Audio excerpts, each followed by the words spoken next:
தினம்தோறும் விளக்கேற்ற நல்ல எண்ணெய் இதயம் நல்லெண்ணெய்.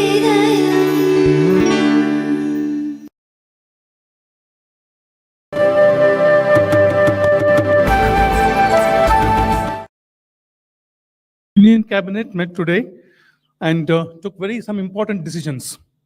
And to brief about those decisions, we have with us Honorable Minister for Railways, Communication, Electronics and Information Technology, Shri Ashwini Vaishnaw-ji, and Honorable Minister for Information and Broadcasting, Youth Affairs and Sports, Shri Anurag Singh Thakur-ji. I would request Shri Anurag Singh Thakur-ji to initiate the briefing, and after that, after the minister's opening remarks, we will open the floor for discussion and questions and answers. Thank you, sir. आदरणीय अश्विनी वैष्णव जी, सभी media के मित्रगण, आज माननीय प्रधानमंत्री जी के अध्यक्षता में cabinet की बैठक हुई और उसमें जो महत्वपूर्ण निर्णय लिए गए उनमें से पहला है ministry of new and renewable energy के क्षेत्र का पीएम सूर्य घर मुफ्त बिजली योजना, आज इसको मंजूरी मिली है। 1 करोड़ घरों को 300 यूनिट मुफ्त बिजली मिलेगी और ये 1 करोड़ परिवारों को ही मुफ्त बिजली के 300 यूनिट मिलने के बाद 15,000 रुपया सालाना आमदन भी होगी। एक बड़ी क्रांतिकारी योजना है जहां पर 1 करोड़ घर यानी कि लगभग 5 से 6 करोड़ लोगों के जीवन में सीधा प्रभाव पड़ेगा, उनको लाभ मिलेंगे, आय के साधन बढ़ेंगे। वहीं पर न्यू एंड रिन्यूएबल एनर्जी के क्षेत्र में हमारी एक और लंबी छलांग लगेगी जहां 45 गीगावाट के लगभग रिन्यूएबल एनर्जी का उत्पादन होगा। आपको ज्ञात होगा कि प्रधानमंत्री जी ने 13 फरवरी 2024 को इस योजना को लॉन्च किया था। अब इसके थोड़ा सा मैं इसको विस्तार में आपको इसलिए बताना चाहता हूं, इससे करोड़ों लोगों के जीवन में एक बहुत बड़ा फर्क पड़ेगा।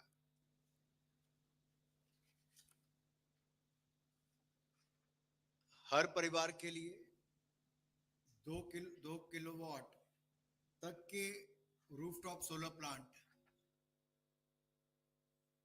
और उसकी बेंचमार्क कॉस्ट का 60% उनको सब्सिडी मिलेगी, जो भारत सरकार के द्वारा वित्तीय सहायता के रूप में उपलब्ध करवाई जाएगी। और 2 किलोवाट के बाद जो अगला 1 किलोवाट वो और लगवाना चाहता है, उसकी कॉस्ट पर 40% की सब्सिडी ये भी भारत सरकार देगी। इस प्रकार से 3 किलोवाट के रूफटॉप सोलर प्लांट पर जो लगभग 1,45,000 रुपए की लागत आएगी, उसमें 78,000 रुपया 78,000 रुपीज की सब्सिडी भारत सरकार के द्वारा दी जाएगी। इससे अधिक क्षमता के सोलर प्लांट पर भी 3 किलोवाट की क्षमता के दे यानी कि सब्सिडी यानी कि लगभग 78,000 रुपया उन परिवारों को मिलेगी। अब इस योजना का आसानी से लाभ मिल सके, इसके लिए एक नेशनल पोर्टल लॉन्च किया गया है, जो घरों के जो रेजिडेंट कंज्यूमर्स हैं वो इस पोर्टल पर आवेदन कर सकते हैं और अपनी चॉइस का वेंडर और रूफटॉप सोलर के मेक का यानी कि उसका निर्माता कौन है उसका चयन कर सकेंगे। फिर वेंडर द्वारा जो रूफटॉप सोलर के इंस्टॉलेशन के बाद डिस्कॉम्स के द्वारा नेट मीटरिंग का इंस्टॉलेशन किया जाएगा और इसका प्रमाण और सर्टिफिकेट जो है वो पोर्टल पर अपलोड किया जाएगा, जिसके बाद भारत सरकार के द्वारा सीधा डीबीटी के माध्यम से उपभोक्ता के खाते में सब्सिडी डाल दी जाएगी। जो बाकी राशि है, अब 1,45,000 रुपये लगेगा, 78,000 रुपये भारत सरकार ने सब्सिडी दे दी, तो बाकी कहां से आएगा? बाकी के लिए भी भारत सरकार ने बैंक से उसका प्रावधान करवाया है और उसमें भी जो आपका रेपो रेट है उसके ऊपर भी केवल 0.5% ही वो चार्ज कर सकते हैं, इससे ज्यादा ब्याज नहीं चार्ज किया जाए।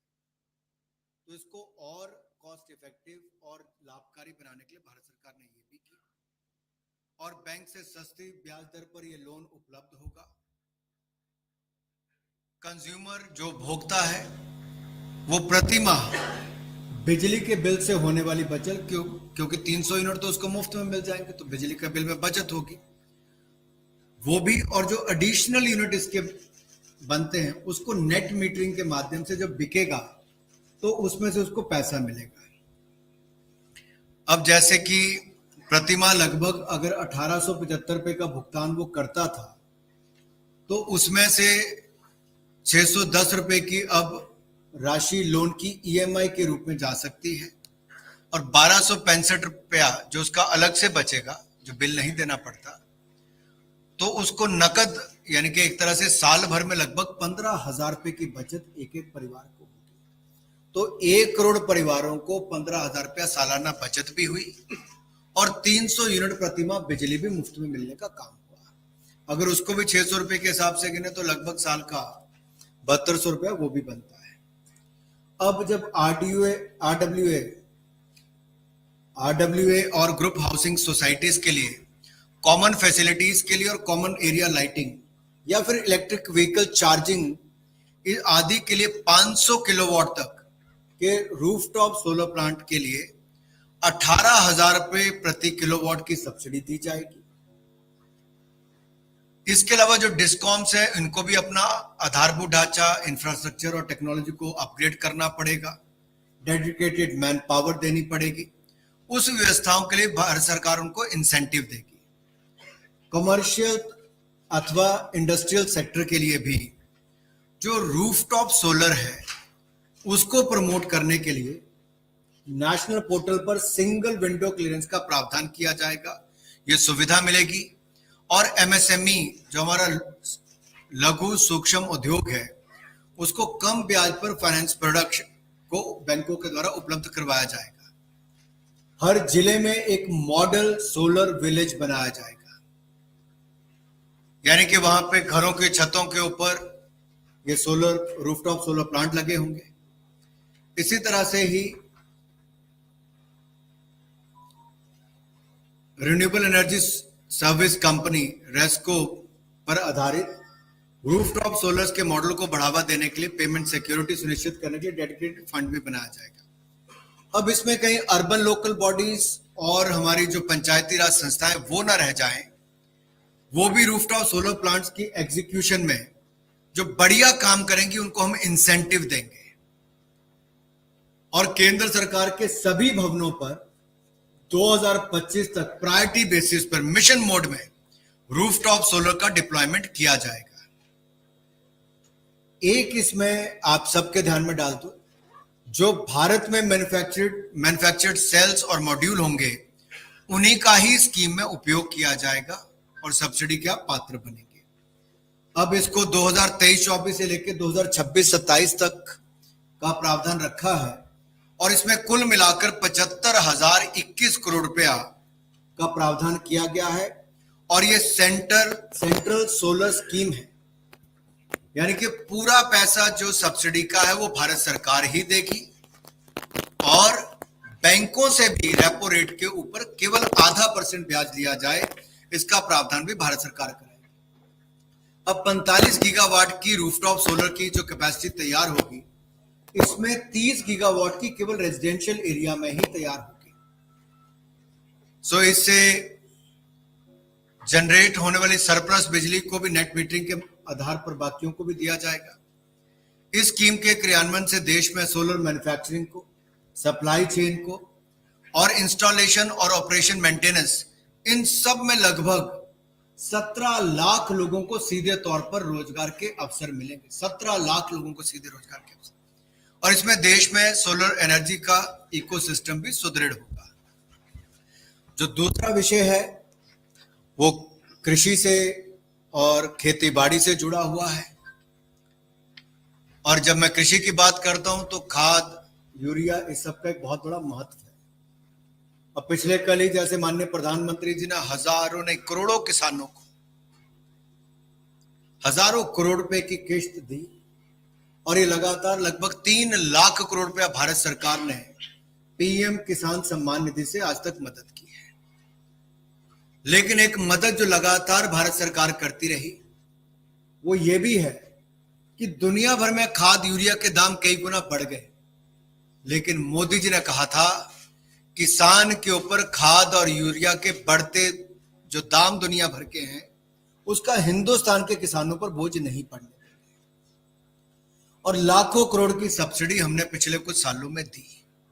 आज का निर्णय भी न्यूट्रिएंट बेस्ड सब्सिडी एनबीएस, उसके रेट जो हमने फॉस्फेटिक और पोटेशिक जो पीएनके फर्टिलाइजर्स के लिए है वो खरीफ क्रॉप के लिए 1 अप्रैल 2024 से 30 सितंबर 2024 तक के लिए निर्धारित किए हैं।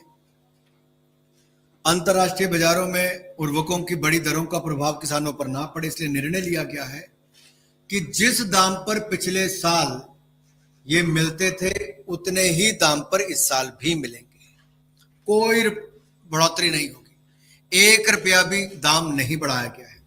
आगामी खरीफ सीजन के लिए इसके लिए जहां नाइट्रोजन के लिए 47.2 रुपए प्रति किलो, फॉस्फोरस के लिए 28.72 रुपए प्रति किलो, पोटास के लिए 2.38 रुपए प्रति किलो, सल्फर के लिए 1.89 रुपए प्रति किलो सब्सिडी निर्धारित की गई है। इन दरों से जो डीएपी की बोरी है वो बैग 1350 रुपए का पिछले साल मिलता था, इस साल भी 1350 रुपए में ही मिलेगा।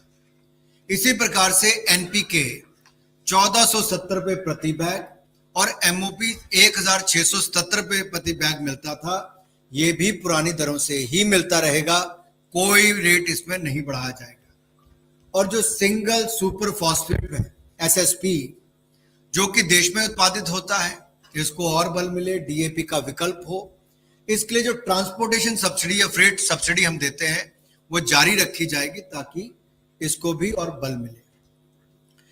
देश में दलहन तिलहन का उत्पादन बढ़ाने के लिए और डीएपी का आयात कम करने के लिए जो magnesium, sulphur, secondary nutrient, zinc एवं बोरॉन माइक्रो न्यूट्रिएंट से फोर्टिफाइड एनपीके है वो एसएसपी है या यूरिया एसएसपी के 3 न्यू ग्रेड्स को इसमें शामिल किया गया। पहले 25 ग्रेड थे, अब इसमें 23 प्रकार के पीएनके जो उर्वरक है उनके लिए अनुमानित सब्सिडी निर्धारित की गई है। तो मैं यही कहूंगा कुल मिला के इन 9 महीनों के लिए, इन 6 महीनों के लिए जो सरकार के द्वारा खरीफ सीजन में एनबीएस बेस्ड जो न्यूट्रिएंट्स है ये पीएनके के ऊपर 24,420 करोड़ रुपए की सब्सिडी देने का निर्णय लिया गया है, यानी कि सीधे तौर पर किसानों को हजारों करोड़ रुपए का लाभ देगा। तीसरा जो निर्णय है वो हमारे पर्यावरण, वन एवं जलवायु परिवर्तन मंत्रालय से है। इंटरनेशनल बिग कैट्स अलायंस की स्थापना का निर्णय किया गया है। अगर मुझे मोदी जी को कहना हो तो मैं तो ये भी कह सकता हूं, आप सब लोग भी कहते ही होंगे, Modi is a man of alliances, चाहे वो इंटरनेशनल सोलर अलायंस हो, ग्लोबल बायोफ्यूल अलायंस हो या फिर इंटरनेशनल बिग कैट अलायंस हो, एक के बाद दूसरे अलायंस, या फिर इकोनॉमिक कॉरिडोर जो हमारी भारत यूएई से लेकर यूरोप तक की है, ये भी अपने आप में क्रांतिकारी कदम या बड़े निर्णय उस दिशा में उठाएंगे। लेकिन जो एक क्षेत्र था सदा इस रोजमर्रा की जिंदगी से अछूता रह जाता था वो था कहीं ना कहीं बिग कैट अलायंस का या फिर हमारे टाइगर कंजर्वेशन का। इसमें कुछ बड़ी निर्णय हुए हैं। भारत सरकार के टाइगर कंजर्वेशन के प्रयासों की सफलता के फलस्वरूप जहां टाइगरों की संख्या में बढ़ोतरी हुई और भारत में टाइगरों की संख्या दुगनी से ज्यादा हो गई है, ये 4 वर्ष पूर्व ही हमने इसको पूरा कर लिया। और टाइगर संरक्षण के क्षेत्र में भारत के अनुभव और लीडरशिप का उपयोग विश्व भर में 7 big cats, tiger, lion, leopard, snow leopard, puma, jaguar और चीता के संरक्षण को बढ़ावा देने के लिए किया जाता है। ये आईबीसीए का जो निर्णय लिया गया है बिग कैट अलायंस का, इसका मुख्यालय भी भारत में ही होगा, जैसे इंटरनेशनल सोलर अलायंस का मुख्यालय यहाँ पर है। इस अलायंस में वैसे देश सदस्य होंगे जहां ये 7 बिग कैट्स पाए जाते हैं और या फिर पूर्व में ये प्रजातियां पाई जाती थी। इसके अतिरिक्त वन्य जीवन संरक्षण के क्षेत्र में कार्य करने वाली साइंटिफिक संस्थाएं और कॉरपोरेशन को भी इस अलायंस के सदस्य के रूप में रखा जाएगा। और इस इनिशिएटिव को सपोर्ट करने के लिए जो प्रधानमंत्री मोदी जी के दिल के बहुत करीब है, हम लोग 2023-24 से 2027-28 तक 5 वर्षों के लिए 150 करोड़ रुपए की सहायता इसके लिए देंगे।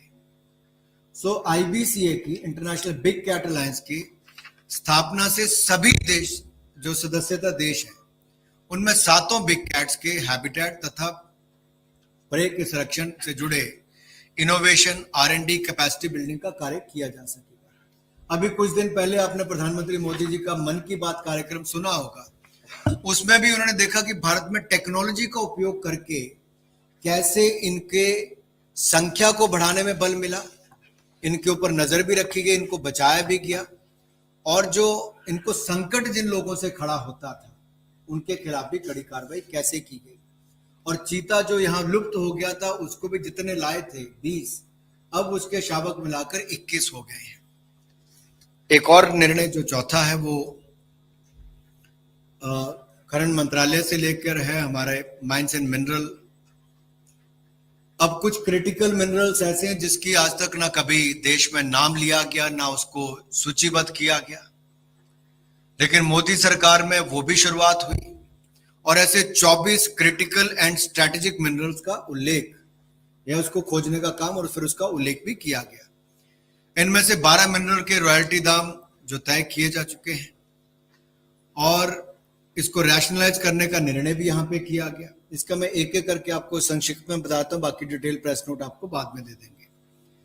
बेरिलियम, इंडियम, रेनियम, टेलुरियम के लिए रॉयल्टी एवरेज सेल प्राइस का 2% होगा।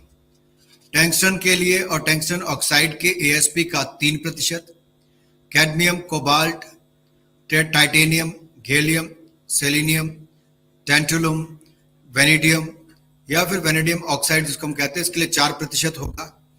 अन्य मिनरल की माइनिंग में भी ये प्रोडक्ट के रूप में प्राप्त इन मिनरल्स पर रॉयल्टी की दर 2% होगी। जियोलॉजिकल सर्वे ऑफ इंडिया और मिनरल एक्सप्लोरेशन कॉर्पोरेशन लिमिटेड द्वारा की गई इस प्रोस्पेक्टिंग के आधार पर देश में इन 12 क्रिटिकल और स्ट्रेटेजिक मिनरल के रिजर्व पाए गए हैं और पहली बार इन 12 क्रिटिकल और स्ट्रेटेजिक मिनरल्स के उत्पादन का मार्ग प्रशस्त हुआ है। अब देश में इन खनिजों को अपनी आवश्यकताओं के लिए पूरी तरह आयात पर निर्भर हम पहले रहते थे, लेकिन अब आत्मनिर्भरता में एक क्षेत्र ये भी होगा। देश में इनकी माइनिंग प्रारंभ होने से इनके आयात में कमी भी आएगी और हमारे माइनिंग सेक्टर को बल देगा। इंफ्रास्ट्रक्चर में जहां जहां उपयोग होता वो होगा। रॉयल्टी की दरें रैशनलाइज करते हुए और उसको निर्धारित करने के बाद भारत सरकार इनके ब्लॉक्स की नीलामी और प्रक्रिया को पूरा भी करेगी। आप सब ने मेरी बात सुनी। अब मैं अपने वरिष्ठ सहयोगी आदरणीय अश्विनी वैष्णव जी से अनुरोध करूंगा, एक बहुत महत्वपूर्ण विषय जो पिछले 6 दशकों से कई प्रधानमंत्री आए आकर चले गए लेकिन मुमकिन नहीं हो पाया। मोदी है तो मुमकिन इस क्षेत्र में भी हो पाया है। मैं अनुरोध करता हूं आदरणीय अश्विनी वैष्णव जी से कि उस पर प्रकाश डालें। धन्यवाद। धन्यवाद। जैसा आपने कहा, मोदी है तो मुमकिन है। आज प्रधानमंत्री श्री नरेंद्र मोदी जी ने बहुत ही महत्वपूर्ण निर्णय लेके देश में सेमीकंडक्टर फैब का अप्रूवल किया है। देश में सेमीकंडक्टर फैब का अप्रूवल देश के लिए बहुत बड़ा निर्णायक मोड़ है ये, और आत्मनिर्भर भारत बनाने की जो संकल्प लिया है प्रधानमंत्री जी ने, उस संकल्प की बहुत बड़ी ये सिद्धि है। पहली कॉमर्शियल फैब भारत की बनेगी टाटा और पावर चिप ताइवान, इनके कोलैबोरेशन से धोलेरा स्पेशल इंडस्ट्रियल रीजन के अंदर बनेगी पहली सेमीकंडक्टर फैब। इस सेमीकंडक्टर फैब में 50,000 wafer starts per month. Wafer यानी एक ये वेफर है, राइट? तो एक वेफर, ऐसे 50,000 वेफर्स पर मंथ इस फैब में बनेंगे। एक वेफर के अंदर रफली 5,000 चिप होती है। ये एक चिप है, छोटी है, ये एक चिप है, राइट। तो एक वेफर के अंदर 5,000 ऐसी छोटी चिप्स होती हैं। तो प्रैक्टिकली इस प्लांट से साल की 300 करोड़ चिप्स बनेंगी। इस प्लांट से वो एक वर्ष में एनुअली 300 करोड़ चिप्स बनेंगी। ये चिप्स प्रैक्टिकली 8 सेक्टर्स को कवर करेगी, 8 सेक्टर्स को केटर करेगी। High power compute, electric vehicles, telecom, defence, consumer electronics, automobile, power electronics, इन सब में ये चिप्स लगेंगी। बहुत ही एडवांस्ड टेक्नोलॉजी के साथ इन चिप्स का निर्माण किया जाएगा, मैन्युफैक्चर किया जाएगा। और जैसा आप सब जानते हैं, सेमीकंडक्टर एक फाउंडेशनल इंडस्ट्री है। सेमीकंडक्टर चिप्स जो बनती है उसके बहुत सारे डाउनस्ट्रीम यूजेस होते हैं। प्रैक्टिकली अगर हम अपने घर में देखें, रेफ्रिजरेटर, एयर कंडीशनर, फैन, जो लाइट लगी है, इस लाइट में जो स्विच लगे हुए हैं, आजकल के मॉडर्न इलेक्ट्रॉनिक स्विचेस आ गए। घर से बाहर निकलो तो अगर बाइक से निकले तो बाइक में, कार से निकले तो कार में, मेट्रो से निकले तो मेट्रो में, कहीं पे ट्रैवल करने के लिए गए, ट्रेन से गए तो ट्रेन में, वंदे भारत में भी, वंदे भारत में 3,000 के आसपास चिप्स लगती है। एरोप्लेन में गए, एरोप्लेन में करीब करीब 8,000 10,000 के आसपास चिप्स लगती है। तो हर एक क्षेत्र में, जिंदगी के हर क्षेत्र में आज प्रैक्टिकली सेमीकंडक्टर चिप्स का उपयोग होता है। तो भारत को एक बहुत बड़ा मैन्युफैक्चरिंग हब बनाने के लिए और कई क्षेत्रों में आत्मनिर्भर बनने के लिए सेमीकंडक्टर जो फाउंडेशनल इंडस्ट्री है, आज उसका बड़ा महत्वपूर्ण फैसला लिया प्रधानमंत्री श्री नरेंद्र मोदी जी ने। जैसा श्री अनुराग ठाकुर जी भी बता रहे थे, सबसे पहले देश में प्रयास हुआ था 1962 में, फिर 1980 में प्रयास हुआ, 1984 में प्रयास हुआ, 2005 में प्रयास हुआ, 2007 में प्रयास हुआ, 2011 में भी ट्राई किया। जब नियत और नीति दोनों साफ होते हैं, स्पष्ट होते हैं, तो सक्सेस मिलती है। आज प्रधानमंत्री श्री नरेंद्र मोदी जी के नेतृत्व में संभव हो पाया कि भारत की पहली कॉमर्शियल सेमीकंडक्टर फैब आज अप्रूव हुई। बहुत जल्दी इसका भूमि पूजन होगा और जैसा आपने माइक्रॉन के केस में देखा था, with in 90 days actual construction आरंभ हो गया जमीन पे। वैसा ही टारगेट लेके चलेंगे, 100 दिन के अंदर अंदर इस प्लांट का कंस्ट्रक्शन आरंभ करेंगे। साथियों, जो भारत का सेमीकंडक्टर मिशन प्रधानमंत्री जी ने 2021 15 दिसंबर को कैबिनेट में अप्रूव किया था, उसके तहत एक प्लांट माइक्रॉन का ऑलरेडी कंस्ट्रक्शन में है, एक ये फैब अप्रूव हुई, साथ ही साथ 2 और बहुत महत्वपूर्ण प्रोजेक्ट्स आज अप्रूव हुए सेमीकंडक्टर यूनिट के। हम सब जानते हैं नॉर्थ ईस्ट पे प्रधानमंत्री जी ने जो फोकस दिया अपने करीब 10 वर्ष के इस कार्यकाल में, 50 से अधिक बार नॉर्थ ईस्ट गए, नॉर्थ ईस्ट में कनेक्टिविटी की क्रांति लाए। ऑप्टिकल फाइबर हो, रेलवे हो, हाईवे हो, एयरपोर्ट्स हो, और आज प्रधानमंत्री जी ने अप्रूव किया है नॉर्थ ईस्ट में, आसाम में पहला सेमीकंडक्टर यूनिट, देश का तीसरा सेमीकंडक्टर यूनिट, आसाम का पहला, नॉर्थ ईस्ट का पहला सेमीकंडक्टर यूनिट। ये यूनिट साथियों Tata semiconductor assembly and test private limited TSAT ये कंपनी लगा रही है। 27,000 करोड़ रुपीस का इन्वेस्टमेंट होगा। बहुत लार्ज स्केल पे इसमें सेमीकंडक्टर मैन्युफैक्चरिंग होगी और दुनिया के बहुत बड़े ऑटोमोबाइल मार्केट में made in India, made in Assam chips जाके लगेंगी। मैं नाम नहीं ले सकता, लेकिन बहुत बड़ी ऑटोमोबाइल कंपनीज में ये चिप्स लगेंगी। ये चिप्स, इस प्लांट की कैपेसिटी भी बहुत बड़ी कैपेसिटी है, 48 million chips per day. 48 million यानी करीब 4 करोड़ 80 लाख पर डे। बहुत बड़ा प्लांट बनेगा, ये बहुत बड़ी कैपेसिटी का प्लांट बनेगा। इसका भी भूमि पूजन जल्दी होगा और 100 दिन के अंदर अंदर कंस्ट्रक्शन स्टार्ट होगा।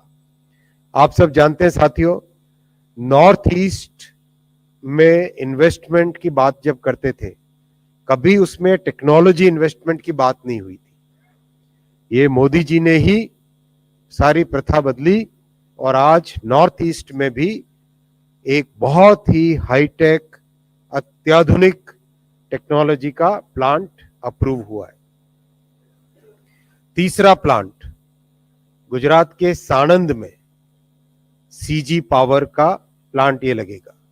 इस प्लांट की बहुत बड़ी विशेषता ये है, जो बहुत नीश सेक्टर्स हैं, जैसे defence, space, electric vehicles, high performance वाली ट्रेन्स, जैसे हाई स्पीड ट्रेन है, सेमी हाई स्पीड ट्रेन है। ये जितने भी नीश प्रोडक्ट्स हैं, बहुत ही जो स्पेशलाइज्ड चिप्स बननी है, उन चिप्स का प्रोडक्शन जापान की रेनेसा, RENESAS, जापान की रेनेसा कंपनी के साथ मिलकर सीजी पावर और रेनेसा मिलकर साणंद में प्लांट लगाएंगे। इस प्लांट में करीब 15 मिलियन चिप्स पर डे की कैपेसिटी से मैन्युफैक्चर होगी, यानी साल की करीब 550 करोड़ चिप्स। बहुत सारी इसमें से चिप्स हिंदुस्तान में उपयोग में आएगी और बहुत सारी एक्सपोर्ट होएगी। एक तरीके से जो प्रधानमंत्री जी ने देश को कमिटमेंट दिया था सेमीकंडक्टर इकोसिस्टम बनाने का, वो कमिटमेंट आज के इन तीनों यूनिट्स के अप्रूवल से पूरा होता है। आप सब जानते ही हैं कि 104 यूनिवर्सिटीज में already semiconductor focused courses start हो गए। आप सब जानते ही हैं सेमीकंडक्टर मैन्युफैक्चरिंग के लिए जो गैसेस, केमिकल्स, सबस्ट्रेट, ये सब चाहिए, इस सब का पहले यूनिट के आने के बाद में तुरंत ये सब के सब आने लग गए थे। माइक्रोन के यूनिट के अप्रूवल के बाद में, कंस्ट्रक्शन स्टार्ट होने के बाद में सभी लोग आने लग गए थे, एक एक करके आ रहे थे।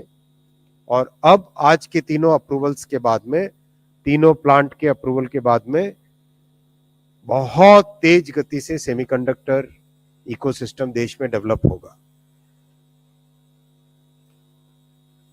साथियों, भारत में अगर हम देखें तो सेमीकंडक्टर वैल्यू चेन के जो 3 बड़े कंपोनेंट हैं, सबसे बड़ा कंपोनेंट अगर हम देखें डिजाइन कंपोनेंट, भारत में करीब 3 लाख सेमीकंडक्टर डिजाइन इंजीनियर्स हैं, यानी दुनिया की सबसे कॉम्प्लेक्स चिप्स भी डिजाइन होती है भारत में। नेक्स्ट वैल्यू चेन में आता है फैब, तो आज फैब अप्रूव हुई। उसके नेक्स्ट वैल्यू चेन में आता है ATMP, यानी डिजाइन, फैब्रिकेशन, ATMP। ये तीनों के तीनों आज पूरी वैल्यू चेन भारत में अब इस आज के प्रधानमंत्री जी के निर्णय के बाद में पूरी की पूरी वैल्यू चेन सेमीकंडक्टर की भारत में स्टैब्लिश हो जाती है। और ये किए, इसका सिग्निफिकेंट इंप्रूवमेंट पड़ेगा डाउनस्ट्रीम इंडस्ट्रीज पे। सेमीकंडक्टर फाउंडेशनल इंडस्ट्री है, ऑटोमोबाइल इंडस्ट्री में, पावर इलेक्ट्रॉनिक्स में, लैपटॉप मैन्युफैक्चरिंग में, सर्वर मैन्युफैक्चरिंग में, मोबाइल मैन्युफैक्चरिंग में, कंज्यूमर इलेक्ट्रॉनिक्स मैन्युफैक्चरिंग में, डोमेस्टिक यूज के लिए आने वाले अप्लायंसेस के मैन्युफैक्चरिंग में, इन सब में इसका मल्टीप्लायर इफेक्ट रहेगा। धन्यवाद। We will open in a sequential manner. We'll begin with you, madam. If you could just tell us the cumulative as well as the breakdown of investments in the three semiconductor proposals. Cumulative investment in all the three units will be 1,26,000 crore. 1,26,000 crore rupees. The breakdown is investment in fab will be 91,000 crore. Investment in the Assam unit will be 27,000 crore. Investment in the Sanand unit will be 7,600 crore. Sir Tarun from Zee Business sir.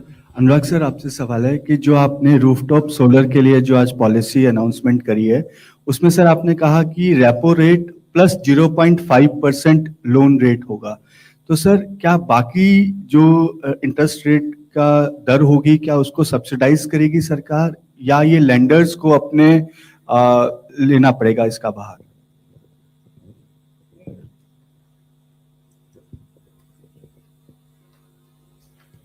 Lenders को कैसे लेना पड़ेगा? Loan तो जो उपभोक्ता है, मान लीजिए मैंने अपने घर पे लगवाया, मुझे एक एक्स अमाउंट का लोन चाहिए, उसके ऊपर जो रेपो रेट है उसके बाकी जगह ज्यादा रहता है इंटरेस्ट रेट, यहाँ पे अधिकतम सीमा जो तय की है 0.5% उसके ऊपर चार्ज की।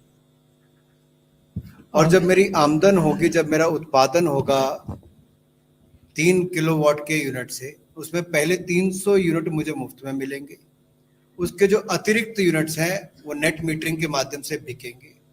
जो मेरी कुल सेविंग जो महीने की लगभग अगर 1875 रुपया है, उसमें से अगर 610 रुपया मेरा अगर बिजली का बिल मान लीजिए आता था, या मेरा इसका किस्त जाती है जो इंटरेस्ट रेट की 610 की, तो मेरा 1275 रुपये के लगभग महीने का बचता था।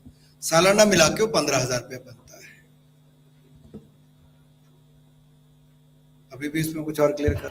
संजीव, आपके पास कोई सप्लीमेंट्री है? You have a supplementary, right? Yeah. Just pass the microphone to him.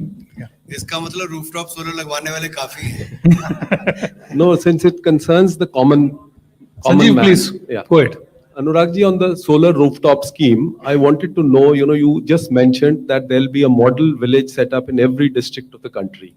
Now, who will set up this model village? How the money will come from? Because there is a subsidy amount which the center will provide. But what about the rest of the money? Who will pay that money? इसमें बहुत आसान scheme है। भारत सरकार इसकी पूरी subsidy दे रही है। ये सेंट्रल सोलर स्कीम है, जहां पे लगभग 78,000 करोड़ रुपया, अगर मैं ठीक कह रहा हूं तो 75,021 करोड़ रुपया ये सब्सिडी का प्रावधान इसमें रखा गया है 1 करोड़ घरों के लिए, जहां 2 किलोवाट प्लस 1 किलोवाट, पहले 2 किलोवाट पे 60% सब्सिडी, अगले 1 किलोवाट पे 40% सब्सिडी वो भारत सरकार देगी। वेंडर चुनने की भी आपको नेशनल पोर्टल पे जाके अनुमति होगी। वेंडर जब उसको इंस्टॉल कर देगा, उसके बाद नेट मीटरिंग तक की सुविधा करके सर्टिफिकेट दे देगा, आपके खाते में पैसा ट्रांसफर भारत सरकार डीबीटी के माध्यम से कर देगी। अब solar village, model solar village कौन बनाएगा? ये तो प्रक्रिया है, जैसे राज्यों को हम कहते ही हैं। मान लीजिए मेरा अपना गांव है हमीरपुर जिले में समीरपुर, हम लोग प्राथमिकता के आधार पर सभी घर कहते हैं कि हम सोलर प्लांट पहले लगाने के लिए तैयार है, तो अपने आप मॉडल विलेज बन जाएगा। सर, असीम CNBC आवाज से। तो सर ये देख रहा था कि 3 कंपनियां भी आगे आई और तीनों ने गुजरात में अपना प्लांट लगाने की पेशकश की। पहले माइक्रोन थी, उसके बाद टाटा आई और CG पावर भी। तो कोई खास वजह है कि गुजरात को चूज करने के लिए कोई स्पेशल इंसेंटिव आगे सरकार दे रही है जो बाकी स्टेट्स नहीं दे पा रहे? और दूसरा कि बाकी भी कई सारी कंपनियां थी जिन्होंने कि अप्लाई किया हुआ है, उनके प्रपोजल पर कब तक हम फैसला होता हुआ देख सकते हैं? सेमीकंडक्टर इंडस्ट्री में जैसा आपने देखा है, अगर ताइवान का भी एग्जांपल लें, एक शिंचू है जहां पे सारी की सारी इंडस्ट्री कॉन्सेंट्रेट होती है।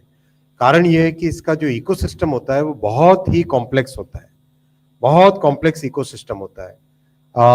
अगर आपकी जानकारी में होगा, 250 से ज्यादा तो गैसेस और केमिकल्स होते हैं हम लोगों ने एक पूरी डायरेक्टरी बना रखी है, जितने भी केमिकल्स कंपाउंड्स इसमें यूज होते हैं उन सब की। तो बहुत इसमें एक नेचुरल अग्लोमरेशन की इकोनॉमीज चलती है।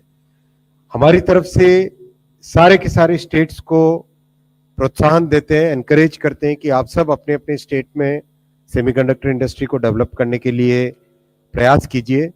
और हर एक स्टेट अपने आप को पिच करता है, सभी ने अपनी अपनी पॉलिसीज बनाई है, जिसको जो पॉलिसी पसंद आए उसके हिसाब से लोग अपनी साइट सेलेक्ट करते हैं। सर और नॉर्थ ईस्ट में भी पहला यूनिट लगाया है।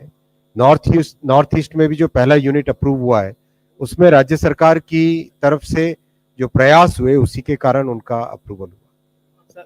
सर अभी सेमीकंडक्टर प्रोग्राम को आप जानते हैं कि इसमें बहुत ही एक प्रोफेशनल जो टेक्नो फाइनेंशियल अप्रूवल ग्रुप बनाया है, वो TFAG ग्रुप बहुत ही स्ट्रॉन्ग सेमीकंडक्टर प्रोफेशनल्स हैं। वो लोग इसको बेसिकली इवैल्यूएशन करते हैं और ये कॉन्करेंट इवैल्यूएशन चलता है। तो जैसे जैसे इवैल्यूएशन कंप्लीट होता है, प्रोजेक्ट को हम कैबिनेट में लेके जाते हैं, तो बाकी जो प्रपोजल्स है उनका इवैल्यूएशन भी चलेगा।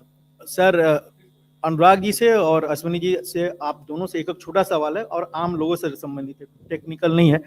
सूर्य घर पर एक आम आदमी की तरह समझना चाहें कि मैं अपने रूफ पर लगा दिया एक सोलर प्लांट, जो अपने घर में बिजली यूज हुआ उसका पैसा बचा, और जो बचा हुआ बिजली है वो कौन खरीदेगा हमसे? आम आदमी ये जानना चाहेगा कि भाई हमारा जो बचा हुआ बिजली ये किसको देंगे, क्या पड़ोसी को देंगे, तो उसका रेट क्या होगा? और दूसरा अश्विनी जी की ये जो इतना करोड़ों में आएगा सेमीकंडक्टर बनेगा यहाँ पर, उससे जो बाकी सामान है, क्या भारत में उसका कॉस्ट कुछ कम होगा, आम लोगों को इससे राहत मिलेगी? मैं पहले उत्तर कर देता हूं क्योंकि आसान है।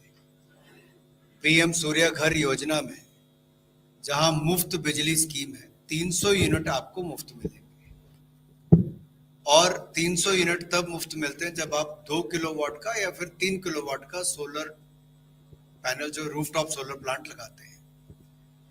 अब खरीदेगा कौन? ये जब नेट मीटरिंग की हम बात करते हैं कि आपने 300 यूनिट आपको अगर मुफ्त में मिल गए, वो उसके अलावा जो आपका जनरेशन यूनिट्स का हुआ वो डिस्कॉम्स हमारी खरीदेंगी, और जिस रेट पे वो खरीदते हैं उस रेट से आपको भुगतान करेंगी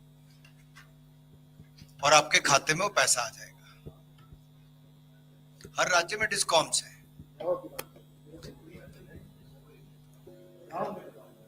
पूरे देश भर के गांव-गांव को डिस्कॉम्स के माध्यम से ही ये सारी बिजली की सप्लाई। सेमीकंडक्टर का जो सबसे बड़ा बेनिफिट होता है, वो जितनी भी डाउनस्ट्रीम इंडस्ट्रीज है, उन डाउनस्ट्रीम इंडस्ट्रीज में आज जो इंपोर्ट करना पड़ता था, उसके बजाय ये chips, made in India chips जब बनेंगी, उपयोग में आएगी, नेचुरली प्राइस में उसका बेनिफिट मिलेगा सभी को। बहुत बड़ी इलेक्ट्रॉनिक्स इंडस्ट्री से क्वांटम जंप मिलेगा इलेक्ट्रॉनिक्स इंडस्ट्री में। जब बहुत बड़ी मात्रा में भारत में इलेक्ट्रॉनिक्स बनेगी, आज भी $105 बिलियन की इलेक्ट्रॉनिक्स बन रही है। 99% मोबाइल फोन्स जो भारत में उपयोग में आ रहे हैं, वो सारे आज भारत में बने, मेड इन इंडिया बने। तो ये जो प्रोसेस है, इस प्रोसेस से डेफिनेटली एक साधारण नागरिक को, आम मानवी को डेफिनेटली इसमें बेनिफिट मिलेगा। सर अनुराग जी और अश्विन सर से दिस साइड। अनुराग जी, जो ये स्कीम है, इस स्कीम में क्या BPL फैमिली या APL फैमिली, इनके लिए कोई गाइडलाइंस तय हैं क्या? अगर ये लेना चाहते हैं या सबके लिए एक समान स्कीम रहेगा? अश्विनी जी सर, अगर कोई स्टेट खुद से प्लांट सेमीकंडक्टर का लगाना चाहता है, क्या उनके लिए कोई इंसेंटिव का कोई प्रावधान है? इसमें सभी के लिए है, 1 करोड़ परिवारों के लिए या 1 करोड़ घरों के लिए आप कह लीजिए, जहां पे सीधे तौर पे वो अपना 3 किलोवाट तक का रूफटॉप सोलर प्लांट लगा सकते हैं। और इसके अलावा जो RWAs हैं, ग्रुप हाउसिंग सोसाइटीज है, उनके लिए प्रावधान है। अगर उनको कॉमन जैसे लाइट की या फिर चार्जिंग स्टेशन बनाने, तो उसके लिए भी 500 किलोवाट तक के लिए उनको उस पर 18,000 रुपये प्रति किलोवाट सब्सिडी मिलेगी। जो बाकी सर्विस, जो हमारी इंडस्ट्री है, उसके लिए सिंगल विंडो क्लियरेंस का प्रावधान है। ये 3 कैटेगरीज हैं, इसमें APL BPL इसके आधार पर नहीं किया गया है। 1 करोड़ घरों को सीधे तौर पर लिया गया है। सर कोई भी राज्य अगर लगाना चाहे सेमीकंडक्टर प्लांट, डेफिनेटली टेक्नोलॉजी उनके पास होनी चाहिए और सभी के लिए ओपन है। हमारे पास करीब करीब 8 राज्यों से ऑलरेडी उनके प्रपोजल्स वगैरह और उनका जो इंटरेस्ट है वो आता रहा है समय समय पे, जो कि हमने जो भी हमारे पास एप्लीकेशन लेके आता है उन सबको वो कॉमन डेटाबेस शेयर कर लेते हैं, वो आगे जाके राज्यों में फिर अपनी बात करते हैं। सर नमस्कार, समीर दीक्षित सर, 18 से towards right side sir. Sir सबसे पहले ये कि जो इंडस्ट्री सेटअप होगी इसका 100 डेज का टाइमलाइन है कि वो अपना इसमें इनिशिएट करेंगे। फिनिश्ड प्रोडक्ट कब तक हम उम्मीद कर सकते हैं वो बाहर आएगा, कोई टारगेटेड टाइमलाइन? दूसरा, रोजगार के मोर्चे पे जैसा अनुराग सर ने बताया कि इस वाली योजना में कितना एम्प्लॉयमेंट जनरेशन था, तो सेमीकंडक्टर से आपको कितना उम्मीद है? और तीसरा ये कि जो सोलर रूफटॉप है, क्या इसमें भी चिप टेक्नोलॉजी का कोई यूज आप देखते हैं? इफ यस, उसको कैसे आप एड्रेस करेंगे? हाँ जरूर, सोलर में भी खूब सेमीकंडक्टर उपयोग में आता है। चिप टेक्नोलॉजी तो करीब करीब सभी जगह, जहां भी इलेक्ट्रॉनिक्स है सब जगह आता ही आता है। मतलब जहां पर भी स्विच ऑन होता है स्विच ऑफ होता है, करेक्ट? ये जी स्विच ऑफ हुआ स्विच ऑन हुआ, कोई भी जगह जहां भी स्विच ऑन होता है स्विच ऑफ होता है वहां सेमीकंडक्टर लगता ही लगता है। आप ये कॉमन अगर भाषा में समझें तो ये एकदम सही एग्जाम्पल होगा, एकदम सटीक एग्जाम्पल होगा। रोजगार करीब 26,000 रोजगार तो डायरेक्ट एम्प्लॉयमेंट होगा और करीब 1 लाख रोजगार इनडायरेक्ट आएगा इसमें, क्योंकि जहां पर भी सेमीकंडक्टर के प्लांट लगते हैं आप देखोगे इमीडिएटली उसके बाद में एक तो इकोसिस्टम का प्लांट उसमें काफी सारे आने लग जाते हैं, दूसरा उसका जो डाउनस्ट्रीम इम्पैक्ट है वो आपको दिखाई देने लगता है। जैसे अगर एग्जांपल लें, ताइवान में जब सेमीकंडक्टर बनने लगा तो उसके तुरंत बाद में बहुत बड़ी मात्रा में लैपटॉप, सर्वर्स, ये सब इलेक्ट्रॉनिक मैन्युफैक्चरिंग आई। वैसे ही एग्जांपल दुनिया में और भी कई है और अब ये इसी तरह के एग्जांपल भारत में दिखेंगे। जब सेमीकंडक्टर बनने लगेंगे तो इलेक्ट्रॉनिक्स इंडस्ट्री आज $105 बिलियन है, इससे इसका इम्पैक्ट ये रहेगा इलेक्ट्रॉनिक्स इंडस्ट्री $300 बिलियन की तरफ पहुंचेगी। Please. Hello, sir. Deep Shekhar from Money Control. Sir, these 3 plans that you have mentioned. So, what will be the subsidy outgo in each of these? And second, of that 76,000 crore, after today, how much will have been left? And is the government thinking of adding to that?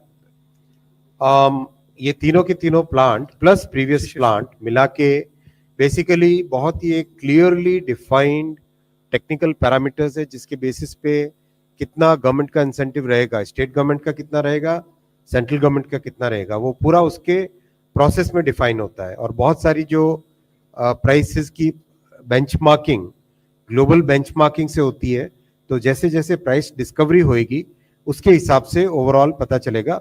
मोटा मोटी estimate के तौर पे अगर हम समझे तो इन चारों प्लांट के कारण करीब 59,000 करोड़ रुपीस का total subsidy outlay, micron plus आज के 3 प्लांट, इन चारों को मिला के करीब 59,000 करोड़ रुपीस का इंसेंटिव इसमें रहेगा।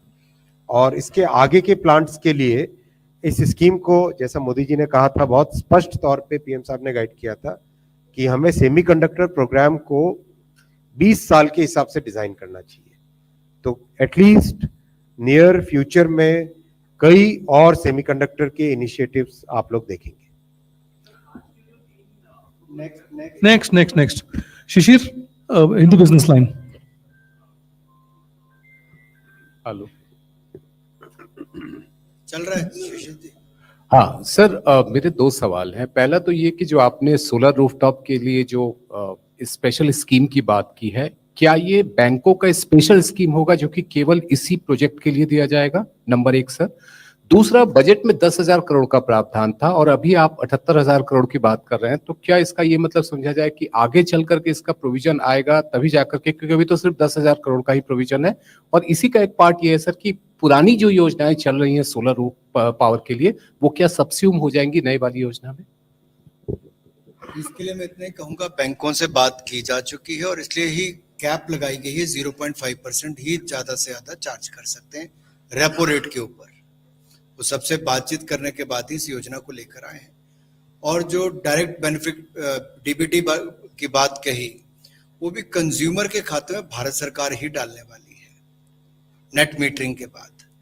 एक तो है सब्सिडी, पहले जो इंस्टॉलेशन के टाइम पे मान लीजिए 1,45,000 रुपया कुल खर्चा आया, तो जो 78,000 रुपया सब्सिडी बनती है, जैसे ही पोर्टल पर वेंडर अपलोड कर देगा सर्टिफिकेट कि हमने लगा दिया है, तो उनके खाते में 78,000 रुपये की सब्सिडी आ जाएगी।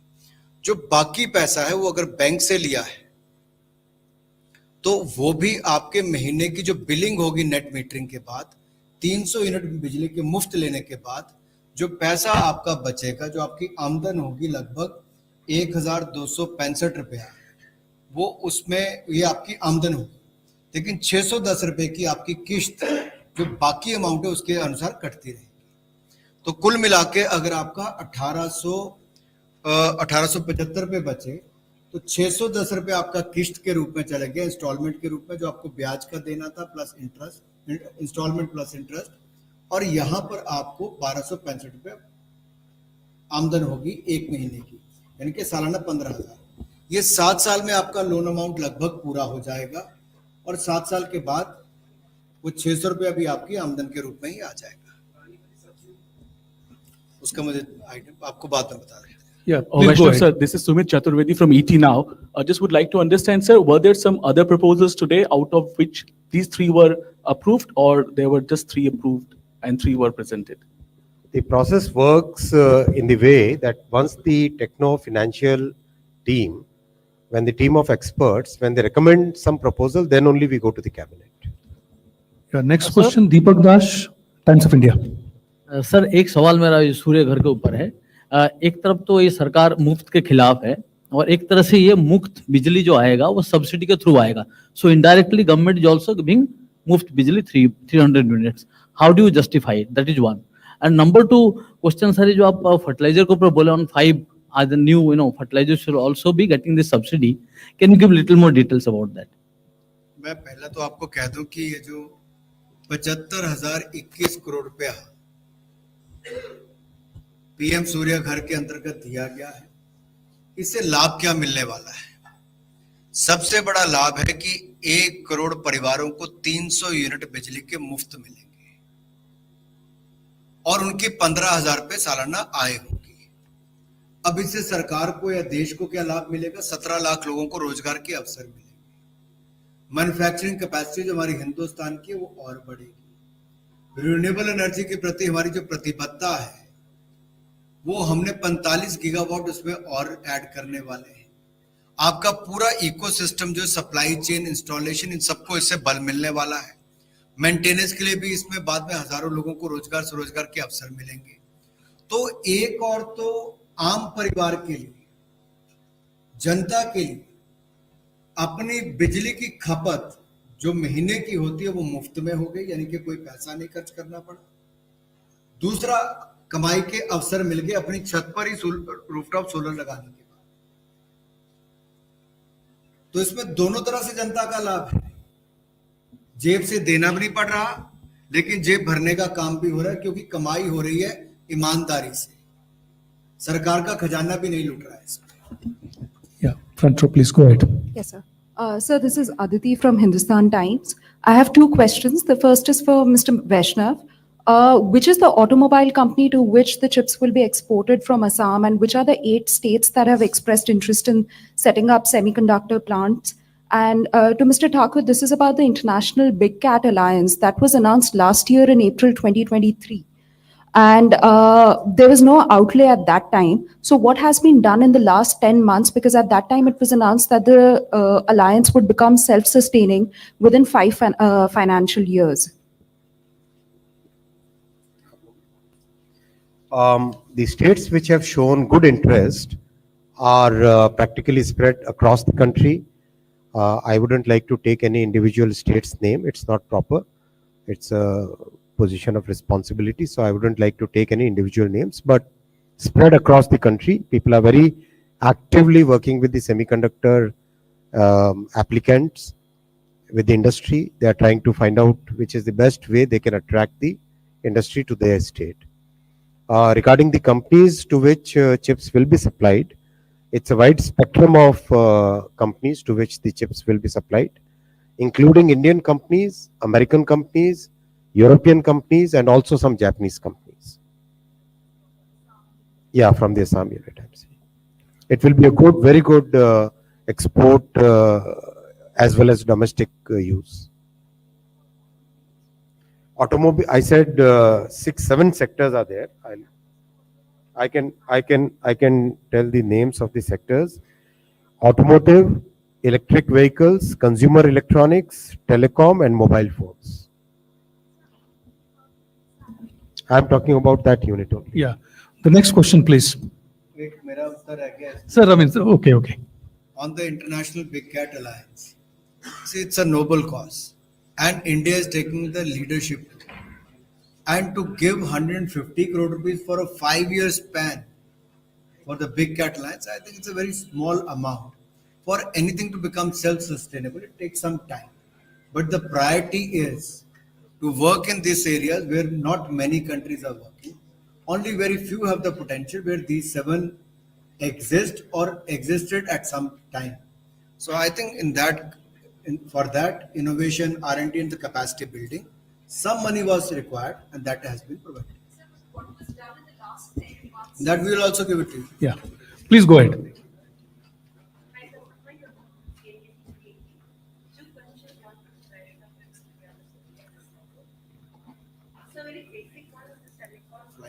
माइक में बोलिए. Yeah.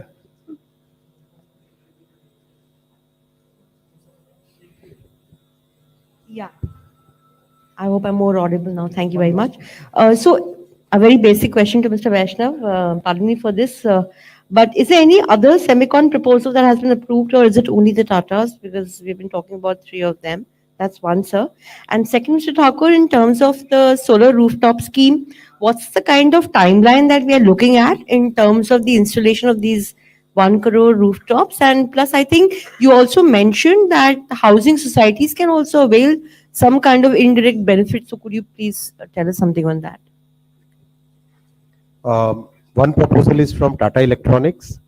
Other one is, second is from TSAT, Tata Semiconductor Assembly and Test Private Limited. Third is from CG Power. See, the scheme of PM Surya Ghar is from 2023, 2024 till 2026, 2027. Is it for 4 years? It is for 4 years. And if you look at within this room, I could see a lot of excitement, a lot of interest for the rooftop solar scheme. That means a lot of people want to have rooftop solar plant in their houses. Earlier, Ravinderji also asked a question. Now I could see the interest within, for 1.4 billion population, this 1 crore households, they won't take much time.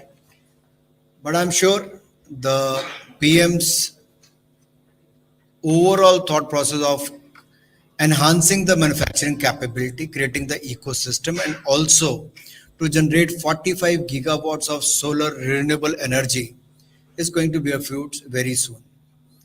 We have taken 4 or 5 years lead time, but I think it's going to be completed much before that. So the last question we are going to take from the row number 2 from behind. Yeah, good evening, Mr. Vaishnav. I'm Siddharth from Bloomberg. Just wanted to know from you these 3 units, by when do we see the actual production starting? A typical semiconductor fab construction is a 3 to 4 year time frame. We will be compressing it significantly, as you have seen. In the case of Micron, the construction has actually got compressed from 36 months to significantly less than that. That same thing we will try to do it in the semiconductor fab also.